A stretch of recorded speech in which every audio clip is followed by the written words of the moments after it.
Hey guys, and welcome back to my channel. If you're new here, my name is Chantel, and today I am super excited to review another e-reader. This is the Boox Go Color 7.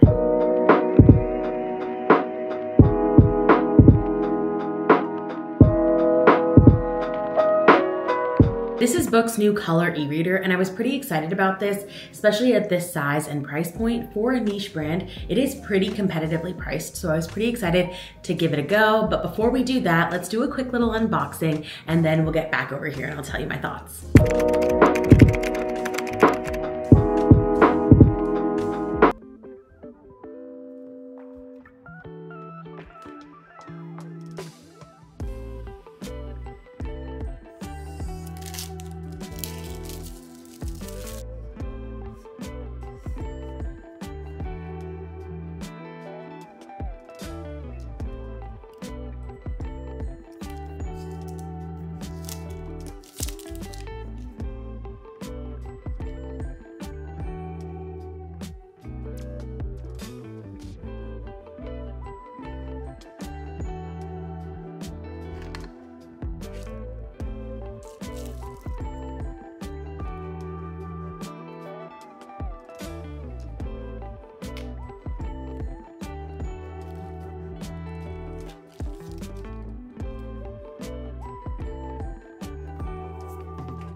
The Boox Go Color 7 is, as the name suggests, a 7-inch color e-ink Android tablet, and I'm really into the form factor on this. If you're familiar with the Kindle lineup, this reminds me a lot of the Kindle Oasis with those bezels on the side and page turning buttons, which I really love to see on an e-reader. And the texture on the back is this kind of rough, almost, I don't know, stone type of texture. It makes this very easy to hold. It's the same texture as the Boox Palma has, if you're familiar with that. So this is a very easy e-reader to hold. It's also super light, which I appreciate, and it's something we don't see in every single Boox e-reader, but this one really passes that test. I can hold this comfortably for hours and hours at a time. Personally, I have been really enjoying the texture on the back of this, especially for this size of an e-reader. I feel like this makes this very easy to hold.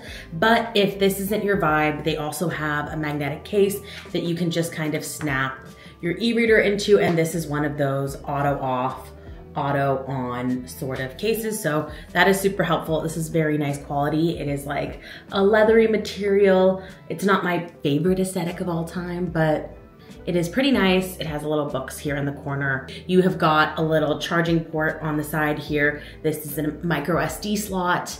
And beyond that, this is very sleek and thin and easy to fit into virtually anywhere you would want to bring it. Looking at the US website right now, it seems like only the black version of this is available, but it also comes in a white in both the device itself and the case. So if that's something that you're interested in, I'm sure that's gonna come out next, and it looks gorgeous on the website, and I like when these kind of devices come in color options. But the thing that separates Boox from a lot of the mainstream e-readers that we know and love is that Boox is an Android tablet more than it is technically an e-reader. So you're able to use the Google Play Store to download any apps that you want, including any reading app that you use, and that means you're not limited or locked into any specific ecosystem. You're able to read across all platforms while still getting to use that gorgeous e-ink display that's really nice and easy on your eyes. This Boox tab runs on Android 12, and you can download pretty much any app that you would be able to download on the Google Play Store, and it's going to work. And especially since this device is in color, it's going to be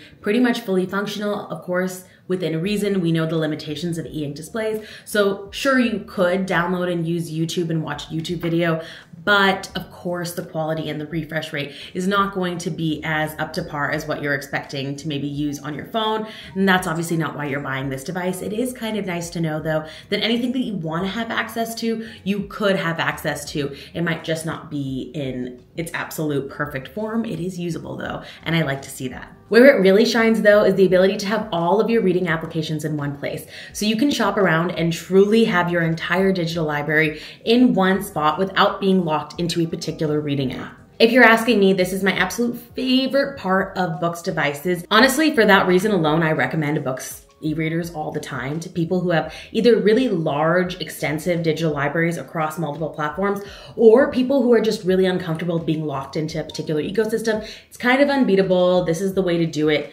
I have no problem recommending them for that, and I've never had a problem using a reading app on my Boox e-readers, this one or any of the other ones that I've tried. It also comes with more than enough storage and the option to add more storage with this micro SD slot here. So that is really nice, especially if you're someone with a large library or if you use larger files like audiobooks and things like that. It also has its own Boox library and bookstore. The problem is the bookstore isn't really a bookstore. It's just kind of a collection of public domain titles that you're able to download and use on your device, which is really nice, but it's not how I'm picking my next read generally. So if I wanted to add a book, I would have to either sideload it or purchase it elsewhere and go about it another way. You're not able to purchase it directly on there, except if you're using a third-party app, which is a little bit of a bummer because I do really like the built-in e-reader so much. They have so many customization options for your font and text size, for your line spacing, tons of things that you can kind of change. You can change the margins. It's really nice. And they even have this really cool text-to-speech feature, so you can hands-free have your book read to you as long as it's in that Boox e-reader. In Mushroom Land, and when night came, all the princes wanted to lie down under a very big mushroom. It was in vain that the Black Beetle and Prince Comical warned them to beware. As they marched through Mushroom Land, the twilight. But you would have to add your books separately in order for them to show up in that library versus having your books in Kindle or Kobo or Libby or whatever reading apps that you use. Those books are going to show up in the app that they were purchased in, if that makes sense. I wish I could buy more books directly on the device because I would use that. I would purchase books from Boox itself to use those features. But right now, if I want to find a book that's not in their library, I'm usually just purchasing it or borrowing it from the library with one of the other apps. So for now, right now, and again, this might not be a negative thing for you. It's kind of the purpose of having this in the first place is that you're able to shop and read from all of the reading platforms that exist. And so 90% of the time when I am opening my Boox tablet, I'm opening one of my favorite reading apps like Kindle, Kobo, or Libby, where I have most of my books that I'm currently reading sitting on. Something to note though is that if you're using these reading applications on your Boox tablet that aren't the built-in library function, so Kindle, Kobo, Libby, you are going to be limited to whatever quirks that that particular reading app has, because these are the same exact apps that are the reading apps that are gonna be on your phone or your iPad, exactly the same. So if you're using any of those apps and you notice some limitations, those limitations would also be present in the version that you're gonna download on your Boox e-reader. So for example, if you're using the Kindle app and you have a limited amount of highlighter colors that you can use, even though this is a color e-reader, you would be limited to those colors. Little things like that. While we're talking about colors, the Boox Go Color 7 is obviously a color device. That's one of its primary selling points. And this uses Kaleido 3, which is what we've been seeing across a lot of these e-ink color devices. And this is great, but you'll notice that there are two separate resolutions listed for the color and for the black and white. Black and white is 300 ppi and the color is 150. From my understanding, there's another layer that goes on top of the black and white that adds in the color, and that's where you get a little drop in resolution. In my experience, most people don't notice a lot of these discrepancies, especially if you're reading mostly in black and white with an image here or there. But if you're someone who's reading a ton of comics, a ton of graphic novels, you might notice a difference, especially since you probably purchased this device specifically for that kind of color technology.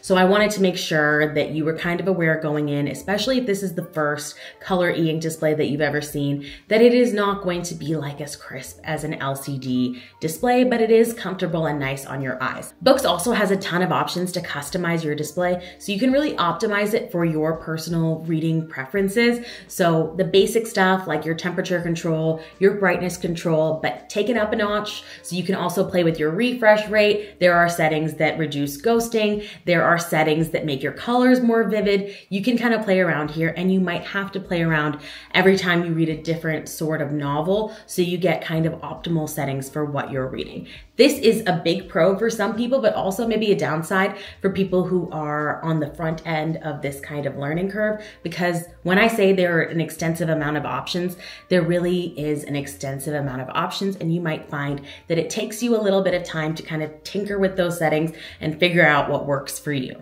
So if you're really into customization, this might be exactly up your alley. If you're someone who's a little bit more plug and play, I would maybe think about that before you start messing with the settings. But beyond that, I think the color experience is really cool. And if you're someone who reads a lot of comic books or graphic novels and you're used to having to use a screen that is like your phone, so maybe you're dealing with a lot of eye strain, you might notice that this is such a relief on your eyes if you're consuming a lot of this content. But I want us to all be so realistic about what to expect from color e-ink displays, because they don't look nearly as crisp as one of your traditional screens are going to be. So the colors are not going to be as bright. You are going to notice some ghosting, and it's going to be up to you to decide if it's worth it for you at this time. That has nothing to do with books.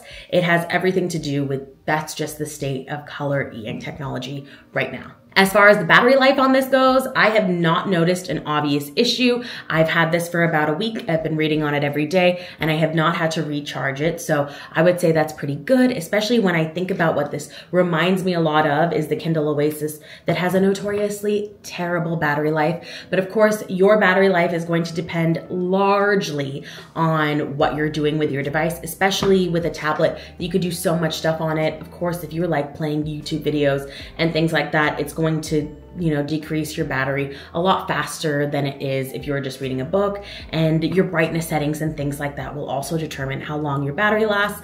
But for now, and up to my standards, and with just reading color and black and white texts, I have not had an issue with the battery life. I can do an update in the future though. Another thing I wanted to quickly mention is just to kind of remind you that this e-reader does not have pencil support. So there are similar e-readers in the Boox lineup that are going to be a little bit more expensive, but they are e-readers and note takers that utilize a pen. So you'd be able to annotate, you'd be able to write notes, and you're not able to do that on this device. It is just like a black and white e-reader, except in color, it's not a note taker. That's a little bit of a bummer to me, because one of my favorite things about color e-ink is the ability to annotate in color. I'm not that interested in annotating books just in black and white, but I love to do it in color. So I'm a little bummed that you can't do that. But again, at this price point, I'm not upset about it. Overall, I would say if you're someone who's really interested in exploring color e-ink, this might be a great option for you. I think the price, especially for color e-ink technology, is pretty great. And I also enjoy the user experience as a whole.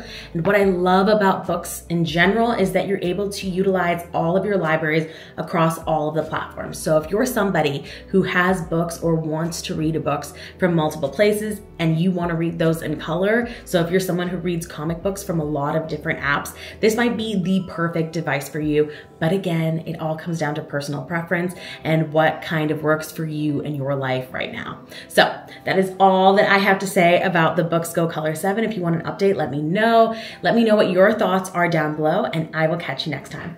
Bye.